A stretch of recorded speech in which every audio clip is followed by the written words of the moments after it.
রাধে রাধে। নমস্কার সবাইকে, আশা করছি তোমরা সবাই খুব ভালো আছো, সুস্থ আছো। ঈশ্বরের কৃপায় আমিও ভালো আছি। তাদেরকে আমি বলেছিলাম যে রথযাত্রার দিনে আমি যেভাবে পুজো করব তোমাদের সাথে আমি পুরোটা শেয়ার করব। তো এই ভিডিওটাই হচ্ছে রথযাত্রার দিনে। আমি জানি অনেকটাই লেট হয়ে গেল, কিন্তু কিছু করার নেই। আমি ভিডিওটা এডিট করে ভয়েস ওভার দিয়ে রেখেছিলাম, কিন্তু কোনো কারণে পুরো অ্যাপটাই ডিলিট হয়ে গেছে। যাই হোক, উল্টো রথের দিন তোমাদের জন্য এই ভিডিওটা আমি নিয়ে আসলাম। ঘুম থেকে তুলে গোপালকে আমি খেতে দিয়ে দিচ্ছি, আর এদিকে আমি বাকি ঠাকুরগুলোকে ভিজে রুমাল দিয়ে মুছিয়ে দিয়েছি। আগের দিনে অম্বুবাচী ছিল, তো প্রতিটা আসন আমি কেচেছিলাম। তো আমি সবাইকে সবার আসন দিয়ে দিই, এবং রাধা গোবিন্দর আমি আগের দিন কোনো শৃঙ্গার করিনি, শুধুমাত্র জামা কাপড়টা ছাড়িয়ে রেখে দিয়েছিলাম। তো যেহেতু পরের দিন অর্থাৎ আজকে রথযাত্রা ছিল, তো আমি ভেবেছিলাম একেবারে রথযাত্রার দিনে ভালো করে স্নান করিয়ে ভালো নতুন জামা কাপড় তো পরাতেই হবে, এদিনে আমি করবো বলে আর কিছু করিনি। তো চলো প্রথমেই রাধারানীকে স্নান করিয়ে নেওয়া যায়। স্নান করানোর জন্য আমি এখানে শ্বেত চন্দন এবং অষ্টগন্ধা চন্দন একটুখানি নিয়ে নিয়েছিলাম। এই দুটোই কিন্তু আমি বৃন্দাবন থেকে এনেছিলাম। তো প্রথমেই রাধারানীকে যেই পাত্রে স্নান করাবো সেই পাত্রে একটু ফুল ছড়িয়ে নিলাম, এবং একটি জলসংখ্যের মধ্যে তুলসী পাতা এবং ফুল নিয়ে রাধারানী প্রথমে শ্রীচরণে দিয়ে তারপর স্নান করে নিলাম, প্রথমে চন্দন দিয়ে, এবং তারপর একটা ছোট্ট ঘটিতে গঙ্গা জল এবং গোলাপ জল দিয়ে রাধারানীর ভালো করে স্নান করিয়ে মুছিয়ে রাধারানীকে রেখে দিলাম। একেবারে গোবিন্দকে স্নান করিয়ে তারপর দুজনকে একসাথে শৃঙ্গার করবো। যেতে ছিল রাধা গোবিন্দকে দুজনকে একসাথে স্নান করানোর, কিন্তু অত বড় পাত্র যেহেতু আমার কাছে নেই, তো আমি এই পাত্রেই স্নান করাই।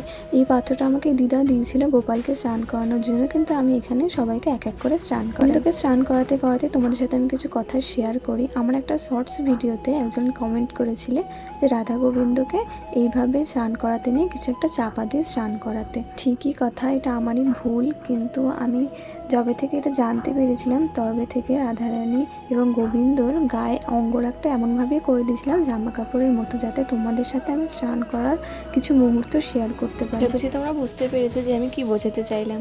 চলো এবার এদিকে সাজানোর দিকে ফিরে আসা যাক। তো সেদিন যেহেতু রথযাত্রা ছিল, তো আমি চেয়েছিলাম সাদার মধ্যে কিছু পরার। কালারটা আমি পরিয়েছিলাম, এই কালারটা এখন খুব সুন্দর লাগে আমার, ল্যাভেন্ডার কালার বা হালকা বেগুনি কালার। অবশ্যই জানিও যে কালারটা পরে রাধা গোবিন্দকে কেমন লাগছে। চলো এবার গোপুসোনাকে স্নান করানো যাক। আগের দিন রাত্রিবেলা গোপালের চোখের অঙ্গরাগটা না একটু উঠে গেছিলো, সাদা অংশগুলো।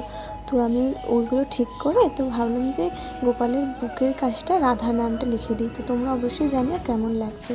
তো সেমভাবে আমি গোপালকেও ভালো করে স্নান করিয়ে নিলাম। পুরো পুজোর ভিডিওটা না অনেক বড় হয়ে গেছিলো, তো আমি এই ভিডিওটাতে স্নান, শৃঙ্গার এবং সাজ শেয়ার করলাম। তো পরের ভিডিওটাতে আমি পুরো পুজোটা শেয়ার করব। পার্ট 2টাও আমি খুব তাড়াতাড়ি আনার চেষ্টা করব, কারণ অনেকটা দেরি হয়ে গেছে। তোমরা অবশ্যই কমেন্ট করে জানিও যে তিনজনকে কেমন লাগছে। তিনজনের জামা কিন্তু একদমই ম্যাচিং করে কেনা না।